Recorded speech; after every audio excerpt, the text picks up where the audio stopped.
Hi, everyone. Good afternoon. Thanks for having me back. So I have a little bit I'd like to do at the top here, and then we'll I'm not going to take that personally. Thank you. Thank you so much for that. So I have a little bit at the top, and then I'm, of course, happy to take your questions. So as the president remains focused on lowering costs for American families, we have a number of announcements today that will help households save money on utility bills.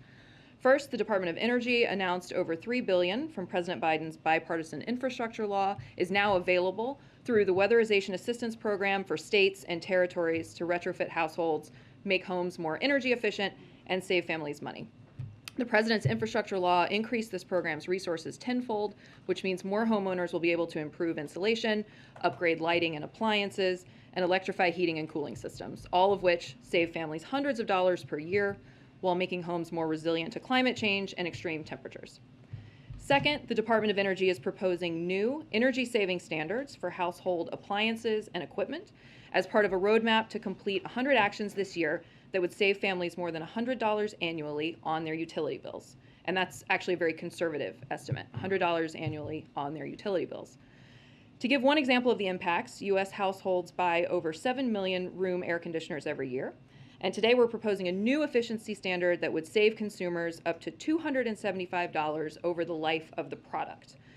Energy also announced new codes that will make federal buildings more energy efficient, reduce operating costs, and ensure we are good stewards of taxpayer dollars.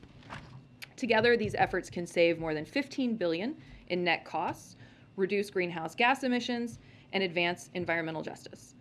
From implementing his infrastructure law to updating important standards, these actions show the president following through on his mission to lower costs for working families and help them save money each month on their energy bills. And then secondly, I'd like to say, yesterday, the full Senate took its first vote on the nomination of Lisa Cook, an important step forward toward confirming her and our other qualified nominees for the Federal Reserve.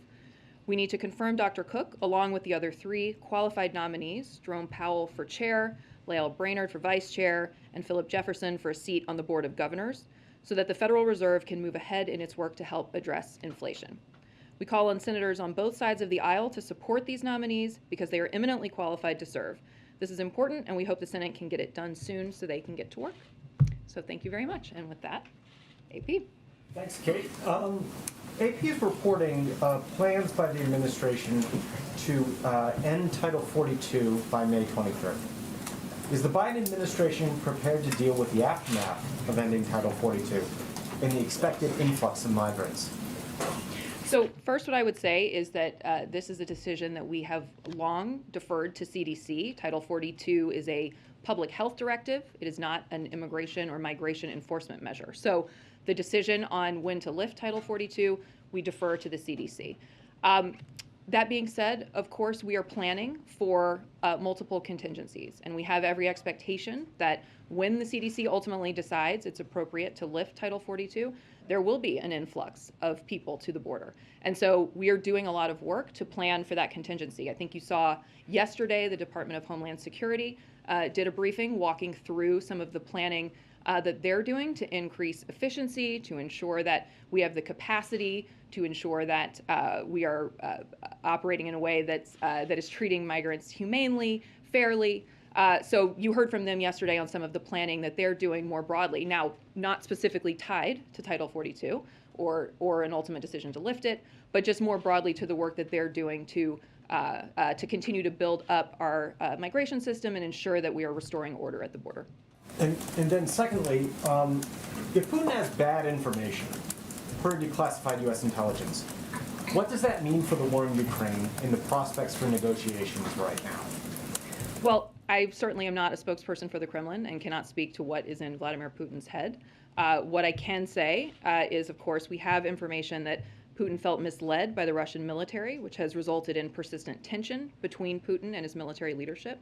We believe that Putin is being misinformed by his advisors about how badly the Russian military is performing and how the Russian economy is being crippled by sanctions because his senior advisors are too afraid to tell him the truth.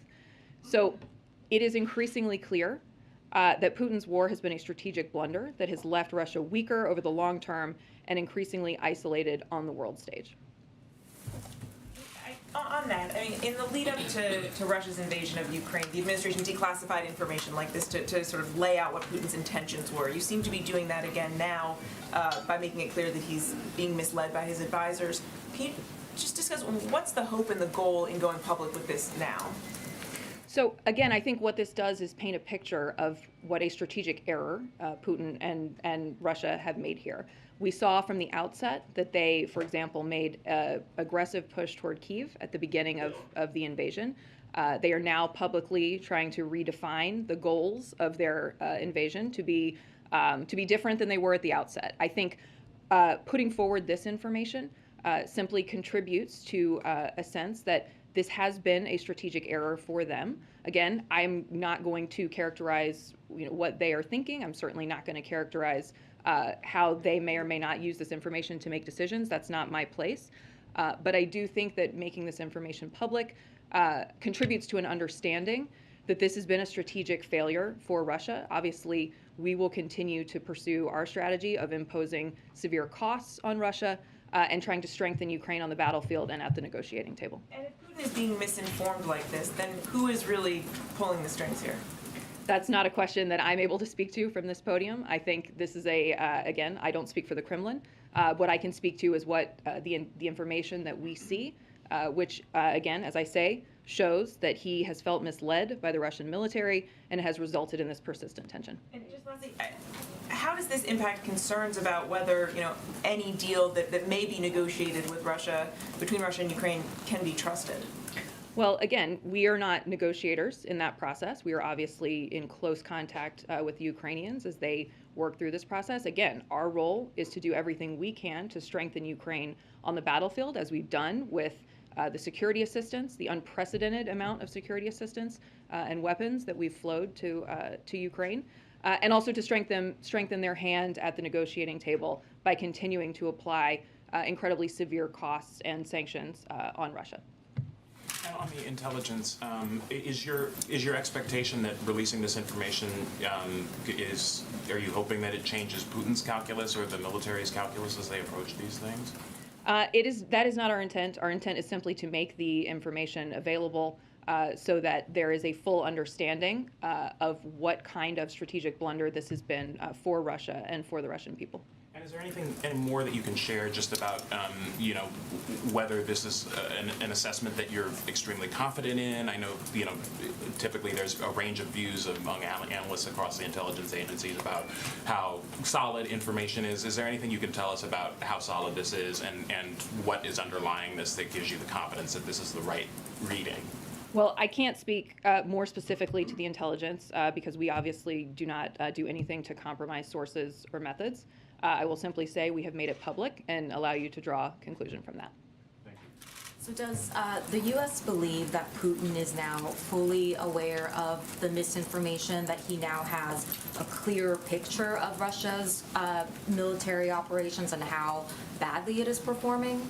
Well, again, I would just say that we obviously have information, which we have now made public, that he felt misled by the Russian military. We believe he's being misinformed by his advisors about how badly the Russian military is performing and how the Russian economy is being crippled by sanctions because, again, his senior advisors are too afraid to tell him the truth. Beyond that, I can't characterize any further than that. Are there any examples that you might be able to offer us other than Putin not knowing initially that his military was using and losing conscripts in Ukraine that show how Putin was potentially being misinformed by his advisors? I don't have any detail beyond what we've made public already. One more. U.S. officials have obviously been saying since yesterday that the U.S. is not going to be fooled by Russian claims about a withdrawal from Ukraine until you all see it happen on the ground. Does President Zelensky share in that skepticism? I'm sorry, I apologize. Ask that one more time. You all have been saying that you're not going to be fooled by Russia's assessment or promises that it is going to start withdrawing and start pulling back on military attacks in Ukraine. Right. Wondering if President Zelensky, since he spoke with President Biden, does he share in that assessment? Well, I won't characterize President Zelensky's thinking, but I will say that we continue to see evidence today of Russia attacking in places where they had previously said they would not. So I think That is self-evident, and obviously we continue to do everything we can to flow assistance, security assistance to the Ukrainians. Hey, Kate. Back to Title 42 for a minute. Back in the spring of last year, there was a very large surge of families, record surge of children at migrant children at the border that overwhelmed Border Patrol stations. Took a long time to get them moved into HHS, into sort of temporary shelters, and then ultimately to HHS. Since then, there hasn't been a major overhaul of the immigration system. Legislation that the president proposed is completely stalled in Congress. There have been some sort of tweaks and changes around the edges, but there hasn't been a wholesale kind of rethinking or change of the asylum system at the border. The MPP program that Donald Trump put into place is back in place by a court order, but it's also at a very low level. So what is there in place now, if there is another surge in the next month or two when this is lifted, what is there in place that gives the administration confidence that some different result will happen than happened a year ago? Well, I think if you look back to the spring, to the time period you're referencing, there was an effort to move those unaccompanied minors as quickly as possible out of Border Patrol custody and into facilities that were more suited for children. And we were able to dramatically reduce those numbers. They were in the thousands over the course of a couple of months through the work of DHS and others, and HHS, I should say. We were able to dramatically reduce those numbers, move those kids quickly out of Border Patrol custody and into the system. So I think if you look at what we were able to do last spring, there was an ability to move those numbers and move those children quickly into into facilities that were better suited for them. Writ large, I would again point to the things that the president has done to try to rebuild what was, if you remember when we came into office, a system that was decimated by the previous administration. The previous administration spent 4 years trying to tear apart a lot of the pieces of our immigration system. And so we were in many ways building from, I won't say scratch, certainly, but we were building from a place where a lot of these pieces have been torn down. So what we focused on and what the president has focused on is working with the Department of Homeland Security to give clear guidance for internal enforcement, extending and newly designating TPS, temporary protected status, for a number of countries, restarting the Central American Minors Program that the previous administration ended, putting together the Family Reunification Task Force, which we have made some progress on, reunifying some of those families who were torn apart under the previous administration. Of course, ending the Muslim ban and the public charge rule, and protecting DACA recipients. So this president has taken numerous important substantive steps. Of course, there is more work to do. There is absolutely more work to do, but we've taken serious strides forward since we took office last year. Okay, and then one quick follow-up. You said again the line that the administration has used a lot, which is that the Title 42 isn't an immigration policy, it's a public health policy. Has the president, has Ron Klain, has anybody else in the senior administration tried to overrule the CDC during the past year in its efforts to lift Title II prior to now? No. Okay. Thank you. On COVID, can you help us understand, you guys have laid out sort of what happens if the money runs out that you're requesting. Can you remind us what, in the view of the White House, is the most urgent item on that list that runs the risk of not being funded?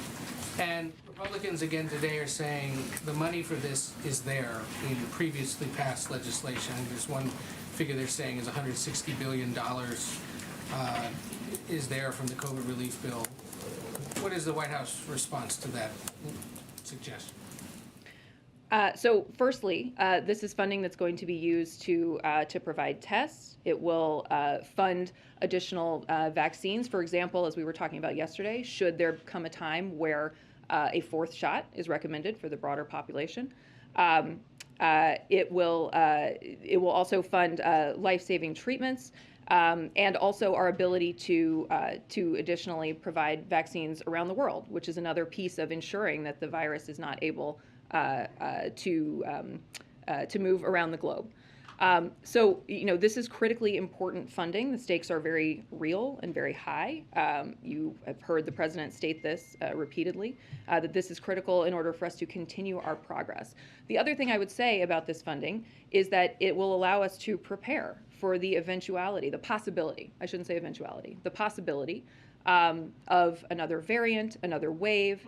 It will give us the funding that we need to be prepared for the future. So it is critically urgent in that way. And I'm sorry, what was the second part of your question? The idea that they say the money's already there, that there's unused funds from previously passed legislation. So obviously, we initially proposed this as emergency funding, but we are working with the Congress. The Congress is working to get this done. The president's been very clear that it should get done. How the mechanism of finally coming to an agreement on this works out, we'll leave that to the Congress. But the president's been very clear that we need this funding and that it's urgent. And to follow up on something he said earlier, that he may have a meeting with the family of Trevor Reed. They're trying to make that happen. Is that happening today or some point soon? Don't yet know if it's happening today, but I spoke to the president about this earlier. You obviously all heard from him. He is very eager to meet with the family, and we're working through when that's possible. Kristen? Thank you, Kate. I want to ask you about the call with President Zelensky, but just a couple more on this new information about Putin being left in the dark by his military advisors. Who authorized the release of that intelligence? That's not something I can speak to. Obviously, it was declassified and put forward into the public sphere. Can you say, did the president sign off on this? I cannot speak to that, except to say that this is information that we declassified and made public. There has been so much discussion about the concerns over whether Putin would use chemical weapons, nuclear weapons, biological weapons. Does this increase the administration's concern that Putin might lash out in that way? Well, as I say, I'm not going to characterize what Vladimir Putin is thinking, what the Kremlin is thinking, or how this might impact their calculus. That is not the intent of putting the information forward. What it does is underscore that this has been a strategic blunder for Russia. But I'm not going to characterize how Vladimir Putin might be thinking about this. I will say that we are prepared for any and all contingencies. As you know, there's a lot of work going on to be prepared for contingencies, and we've also been very clear that should Russia act in that way, there will be severe consequences. On the call, Kate, the readout that the White House put out says the leaders discussed how the United States is working around the clock to fulfill the main security assistance requests by Ukraine. We don't know what specifically the president of Ukraine asked for of President Biden, but publicly at least he has called for those Polish MiGs. He's called for anti-aircraft.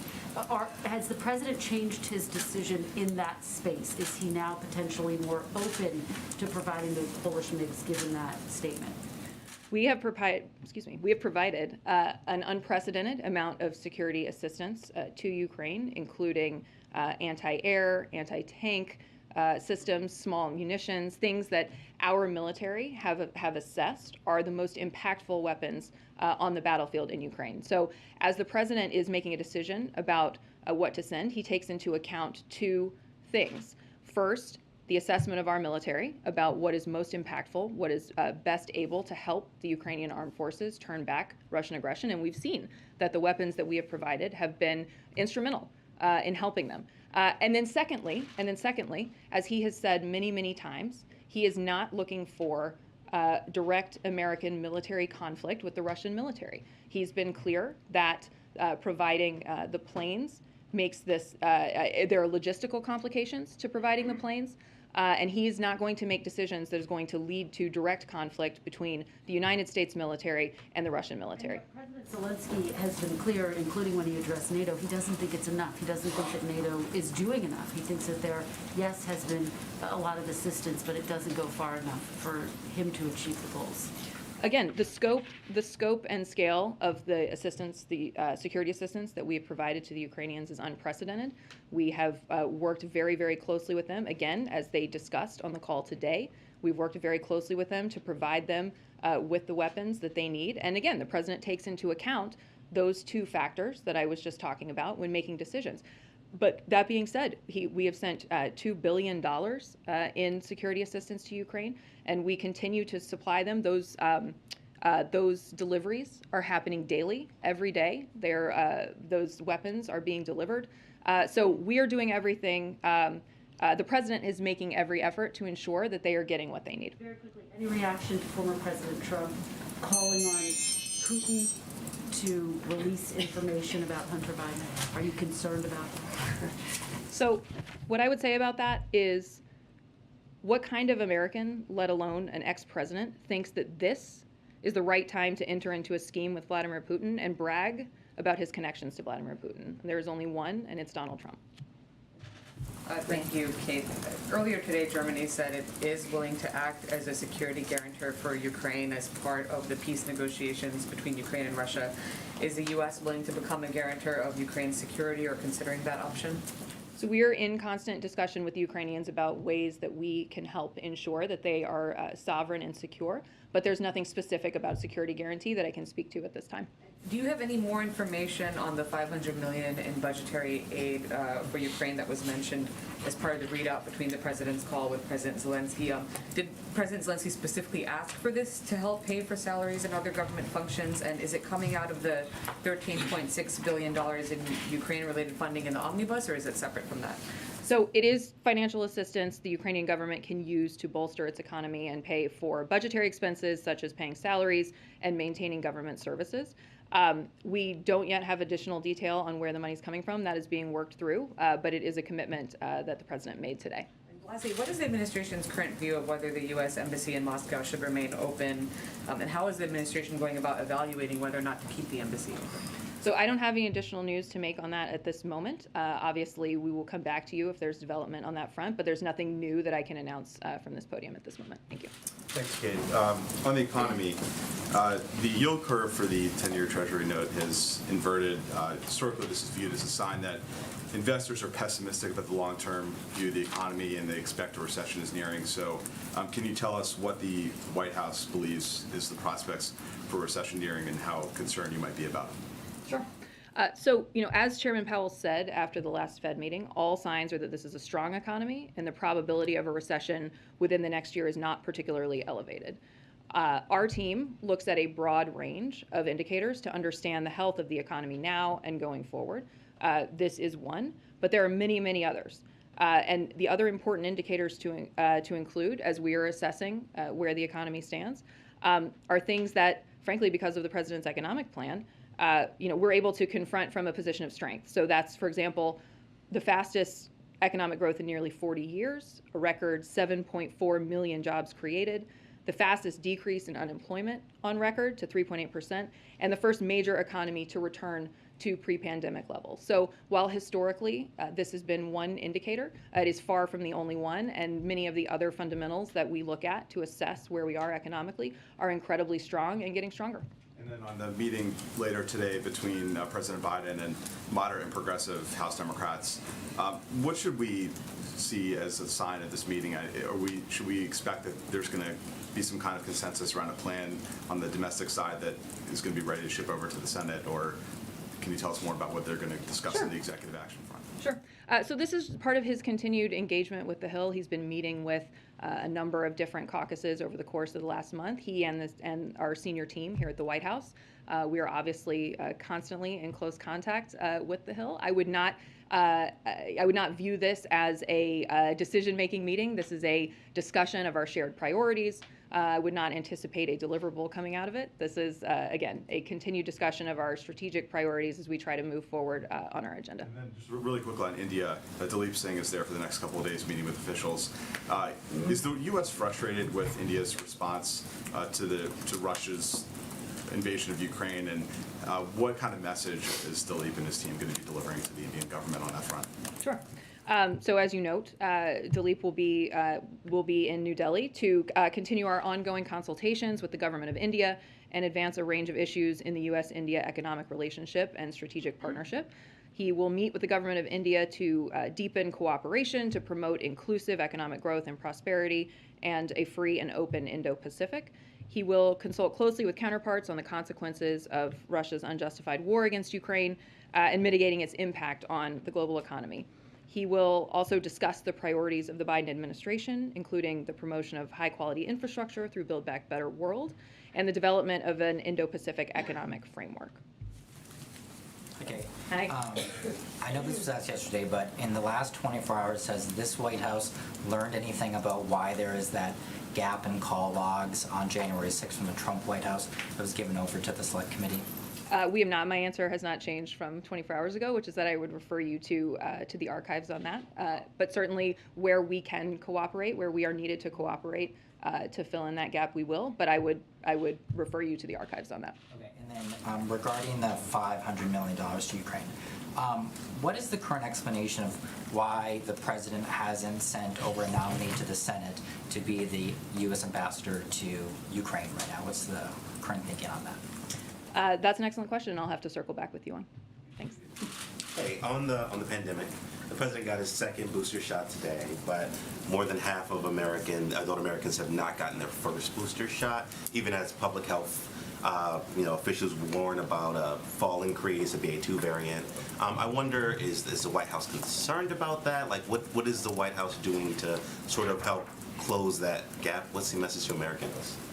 Well, our message to Americans first and foremost is to get vaccinated and get boosted. It is the best way to protect yourself from the virus and to protect against the spread of the virus.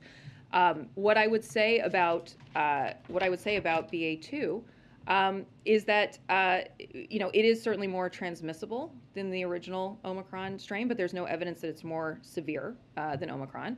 Our vaccines continue to work well against BA2, particularly, again, with the high level of protection provided by boosters. So we continue to both encourage people to get boosted, but I would also point to all the work that we've done to make boosters available, to make vaccines available. There are 90,000 free locations nationwide where you can get vaccinated and boosted. And then lastly, I would revisit something we were talking about earlier, which is that we need Congress to pass the $22.5 billion in emergency COVID funding immediately, so that we can maintain our tools to protect people and to be fully prepared for the possibility of any new variants. Yeah, one more on that last part. Mm-hmm. Has the president or the White House reached out specifically to any of these legislators who have lobbed criticism that you haven't used the money that's already been allocated for the fight against the pandemic? I don't have any specific engagements to read out, but obviously we continue to work closely with the Hill. The president has stated very clearly that there's an urgent need for this money and wants to see it done. Well, how after printing trillions of dollars, taxpayers might want to know, is there not enough money to continue fighting the pandemic? Trillions of dollars. You're out of it? Is all the accounting done, every single dollar? So we have the resources that we need in this current moment. What we need is this funding to be able to plan for the future, to prepare for, as I say, the possibility of a new variant, the possibility of a new wave. We don't want to be caught flat-footed. We currently have, for example, all of the vaccine supply that we need to vaccinate and boost every American. But what we need to have this money for is to prepare to be ready for the future. As we know, the virus can be unpredictable, and we need to be prepared. And there's an urgent need to do that. Right, but can you see where taxpayers would be skeptical? I mean, trillions of dollars, and all of a sudden you need billions more. I think taxpayers want to be prepared for the virus, and they want to make sure that we have the resources that we need to keep them safe, and that's what this administration is focused on. Why no high protection Sorry, for the Jack. Yep. Kate has called, the president has called Putin a war criminal. He said that he believes he will meet the legal definition of a war criminal, and the U.S. has vowed to pursue all accountability measures, including prosecution. Sentencing for war crimes is long-term imprisonment. So how does all of that not equate to calling for regime change? The president has been incredibly clear about this. He is not advocating for a policy of regime change. What he said a couple of days ago was a statement of personal moral outrage, but we do not have a formal policy of regime change. What we are doing is continuing to impose unprecedented costs on Russia. We are ensuring that Russia is paying for this choice. Putin himself has said that the costs, the impact of the sanctions has been significant.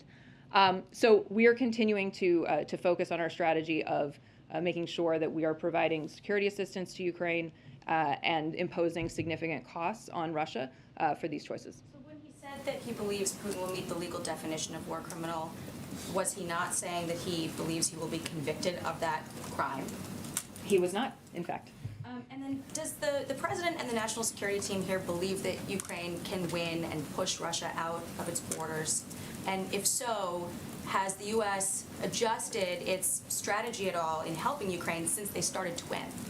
Well, I would argue that from the outset that we've done everything in our power, a tremendous, tremendous amount to provide Ukraine with what it needs, to provide it with the resources to turn back Russian aggression. That has been the focus of our strategy. Again, a two-pronged strategy to impose costs and provide both the security assistance and the humanitarian assistance to support Ukraine. Is there any reason why no one from this administration has just plainly said, we think Ukraine can win this war? I think in our actions and in the support that we've provided, we've been very clear that we're doing everything we can to stand with Ukraine and ensure that they are able to push back against Russian aggression. And just one more on the southern border. Has DHS requested National Guard troops to be sent to the border? Is that something the administration is considering? As far as I know, that is not currently under consideration, but I'm happy to check in on it and come back to you. Thanks. First, Senator Susan Collins came out in support of Judge Jackson's confirmation to the Supreme Court today. Do you have a reaction to the kind of confirmation that you'll have a bipartisan vote there? And then also, you know, in her statement, she said that the process is broken and it should go back to kind of being based on qualifications, experience, and not ideology. And I'm curious what you think of that. The president is incredibly grateful to Senator Collins for her thorough and fair consideration and her support. The two of them spoke earlier in this process, and he appreciated her thoughts and her insight. Obviously, her support speaks to the qualification of Judge Jackson to sit on the Supreme Court. Judge Jackson has been working hard to earn support and, you know, as you well know, responded to Republicans' requests for in-person meetings by promising to sit down with any senator who wanted, and she has engaged very directly. She answered over 20 hours of questions, and you know, she has earned the support of some of the most respected retired conservative judges in the country, and the Fraternal Order of Police, and so many others in law enforcement. She is an incredibly qualified nominee for the Supreme Court, and the president is very grateful for Senator Collins' measured, reasonable, thorough, and fair consideration and ultimately support for her. What did he make of the other part of the statement, or the White House make of the other part of the statement, that the process as a whole is broken? Well, I think what we're seeing in the immediate case is that the process is moving forward. She's receiving fair consideration. I think the president was incredibly proud of the way she handled herself during the hearings and thought she very effectively spoke to her judicial philosophy and handled incoming criticism. So I won't speak to whether the process writ large is broken, as we are focused narrowly in this moment on the process in front of us. And I would say the process in front of us is working. And I think, again, you know, Senator Collins' support today, the president was very grateful for it. Yeah, back to the intel release. I'm wondering if this is partially just an effort to embarrass Vladimir Putin, to sort of publicly shame him or something. It comes across as, you know, you say that you can't speak for the Kremlin, but then you're saying he feels misled by his advisors. It seems like there might be something going on here. No. Our aim is to show that this has been a strategic blunder for Russia, that there is ultimately this is going to leave them weaker. It is not going to leave them stronger. And I think making this information public simply contributes to the picture that strategically they are having to reorganize, to refit. And that shows that, again, this was a terrible decision for them. And at the end of the day, as we've long said, as we've said from the outset, as we said even before they invaded, we said that this would be a strategic mistake for them. And I think that is borne out. Going back to the COVID funding, I think it was your answer to Ed. I'm trying to read between the lines just a little bit, but you had said previously we asked for $22 billion as emergency funding that wouldn't need any offsets. Now we would like Congress to get us this money. Are you saying that you're willing to accept offsets? And also, are you willing to accept less than the 22 billion? Well, what I would say is we have been very clear that we need this money now, and we're hopeful that Congress is nearing a solution. And you know, again, the president called for this initial $22.5 billion as emergency funding. But at the end of the day, we need the money. It's important. It's critical for our preparedness for the next, the next phase of COVID and being prepared so that we're not caught flat-footed. So ultimately, we are hopeful that Congress is nearing a solution on this. So we should take that as you're willing to accept the offsets. You should take it as what I said, which is that we're hopeful that Congress is reaching a solution on this, and Congress will determine ultimately where we net out on this. Thank you very much, Kate. Going back to her question, who the White House believes is winning this war? I think that the White House believes that Ukraine has fought valiantly, has been incredibly brave and resolved in the face of atrocious, brutal invasion from Russia. I think what you've seen in the actions from this White House is that we have provided weapons, we have provided assistance, we have been there every step of the way and will continue to be.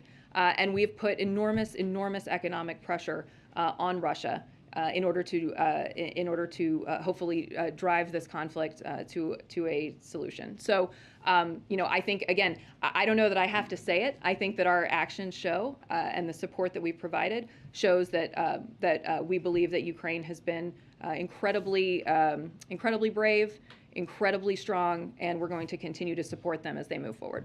Do you want to know? Yeah, do you mind? Because President Zelensky just tweeted also that President Biden him talk about a new package of sanctions. Do you have anything more specific on that? So I don't have anything that I can preview in this moment, but certainly we are continuing to look at options to expand and deepen our sanctions, and I anticipate that we would probably have more for you on that in the coming days.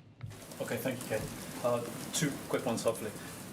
Could you give us any steer on the additional capabilities bit of that readout from the Zelensky call? Is there a shift in thinking perhaps that Ukraine needs a different category of weapons, not just enough to hold the Russians back, but actually to push them back?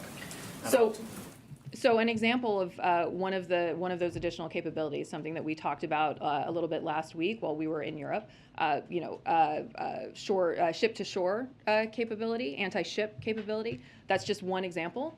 Beyond that, I'm not going to go into further detail on what's being discussed, except to say that we're doing everything we can to ensure that Ukraine has what it needs on the battlefield. Thank you. And the other one is today Boris Johnson said, very black and white, he said sanctions, Western sanctions, not just British, but all G7 sanctions should stay in place until the Russian troops are all gone. That was a lot more black and white than anything that's come out of the White House. Does the White House share that kind of maximalist goal with sanctions? Are they going to stay there until the last Russian troops are gone? That's not something that I'm going to be able to pre-state in this moment. I will let Boris Johnson and the UK government speak for themselves. Yes. Yeah, thanks, Kate. There have been some reports recently that some Democratic senators on the Hill have expressed concerns about Eric Garcetti's nomination to be an ambassador to India. Does the White House still have confidence in him and its ability to get him confirmed? We do. The president has confidence in Mayor Garcetti, believes he will be an excellent representative in India. I would remind you that his nomination advanced unanimously with bipartisan support in committee. And we're continuing to engage with senators and working to earn bipartisan support for his nomination and believe he should receive a vote in the Senate expeditiously. Yeah. And earlier this month, President Zelensky signed a decree to combine Ukraine's national TV channels into one platform, saying he wants to create a unified information policy. Ukraine also announced that it was banning 11 political parties with ties to Russia. Is the White House concerned at all about these moves by the Ukrainians? So this is the first that I'm hearing of it. I will look into it. I'm happy to talk to our national security team and get back to you. Thanks. Kate? Yep, thanks, Jen. Seriously. High praise. You had mentioned that the administration encourages boosters. You talked about the work you've done on that. But given that COVID cases are down and that the pace of boosters has been sluggish, will there be an actual public campaign by the president or the administration, more of an outward effort to get people to get their boosters? Well, I think we will continue to do the work we've been doing. And today we launched a new website, covid.gov, which gives people what they need to track transmission in their community, to find a test to treat location. So an opportunity, location where you can go, you can get a test, and if you're positive, you can get an antiviral. So this website is part of our effort, our continued and ongoing effort to make sure that people have what they need to deal with COVID as we move into potentially the next phase of this disease. You know, from the outset, we have said and continue to believe, because the science shows, that getting vaccinated, getting boosted is the best thing that you can do in order to protect yourself from the virus. So that has been a big piece of our public messaging. That's been a big piece of our message to the country, and it will continue to be. Today described this new moment where he said COVID no longer controls our lives. How critical is it that Americans get boosted to stay in this new moment right now? It's important, and our message has consistently been that it is important to get boosted. The science shows it is the best way to prevent the spread of the virus and to protect you and your loved ones and your family and your friends from getting sick. So our message will always be: it is important to go out and get boosted. We are doing everything in our power. We have done everything in our power to make sure that boosters are free and available to everybody in the country. Yes. Thank you. Regarding the president's budget proposal, which was released earlier this week, Senator Manchin is already saying that he can't support this so-called billionaire's tax because it would tax unrealized gains on certain assets. I wanted to hear your response to that, and I'm also wondering if he sticks with that. You know, given his opposition, does that mean this proposal is DOA?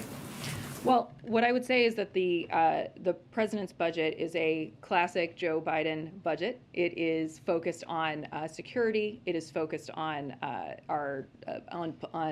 security in our communities, security abroad, and it was designed in order to help ensure that we have the money in reserve to pay for and bring down the deficit. Even after Congress sends us whatever they ultimately send us on the proposals that he very much wants to see passed to lower prescription drug costs, to lower the cost of childcare, to tackle the climate crisis. So the key priorities in this budget are those, and ensuring that the wealthiest pay their fair share. Obviously, I think Senator Manchin and President Biden share a belief that the rich should pay their fair share. And we'll allow the process of negotiation to work itself out. I'm obviously not going to negotiate from the podium, but I do think that Senator Manchin and President Biden share that fundamental belief that the rich should pay their fair share, the wealthiest, I should say, should pay their fair share. And so we'll continue to work with him and to work with Congress to move these forward. 21 states have filed a lawsuit against the government because of the mask mandates on transportation. I wonder if the White House is prepared through the CDC to issue some new guidelines to lift these mask mandates. So I don't have any news to make on this at this moment. I will say these are conversations that are underway, and certainly when we have news to make on this, we'll come back to you. Thank you, Kate. When I asked Jake Sullivan the question of whether no one in the administration had said definitively whether or not the White House thinks that Ukraine can win this war, he referred me to the Pentagon. And moments ago, when the same question was asked to you, you said, I don't know. I don't know. I have to say it. The president has said, I don't care what Putin thinks. So why isn't the administration being more definitive on this question? Is it for fear that this might provoke Moscow? Is it that you don't have a clear definition of what victory might look like over there? I think what is important here, as I said in my previous answer, I think what's important here is our actions. I think we have provided the security assistance, we've provided the weapons to Ukraine. We continue to support Ukraine. We continue to do everything in our power to ensure that they have what they need. So I think I don't think there should be any question about whether this White House and this president is doing everything in his power to support Ukraine in the face of Russian aggression. But towards what ends? Thank you, Kate. Two questions, one on Iran, one on electric vehicle.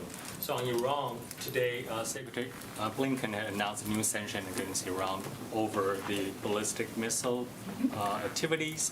Will this endanger the nuclear talk? Sorry, the second part. Second part. Will this endanger the nuclear talk? No, not at all. In fact, these sanctions are not connected to the Iran deal. They demonstrate, in fact, what we have always said, which is that we will continue to hold Iran accountable for its missile proliferation and support to proxy networks as we work diplomatically to place strict limits on its nuclear program. So that will be true whether we are back in the nuclear deal or not. And the sanctions that we're applying today will remain in place whether or not we're back in the nuclear deal. But as you know, it is our firm view that getting out of the deal was a disaster. And second, that these other problems, missiles and proxies, are better addressed without Iran at the nuclear breakout threshold. So ultimately, we are able to hold Iran accountable on issues like the missile program while continuing to work toward a potential deal to limit their nuclear program. Second question on the electric vehicle. So yesterday, you announced investment in electric vehicle, and this week, actually, a Chinese company called Semcor, which is Shanghai Energy New Material Technology, just announced a new electric vehicle battery investment in Ohio, which will create around 1,200 jobs. We know pushing cutting-edge technology and preserving supply chain is Biden administration's priority, but would you also worry about national security aspect and future supply chain concern over a Chinese investment on those items? Well, as you say, a significant economic priority, a significant plank of the Biden economic agenda is bringing our supply chains to America, making more in America, manufacturing in America. The president has been very focused on taking steps to ensure that we're doing that, and we're seeing investment. You'll all remember the investment that Intel announced a couple of months ago. These are investments that are happening in part because President Biden is creating an environment where companies feel like they will get the support and they will therefore bring their jobs here. On the national security question, I would only say, of course, we would always review and undertake all of the necessary steps, but I don't have anything beyond that to say. Oh, okay. Thank you all. Appreciate it.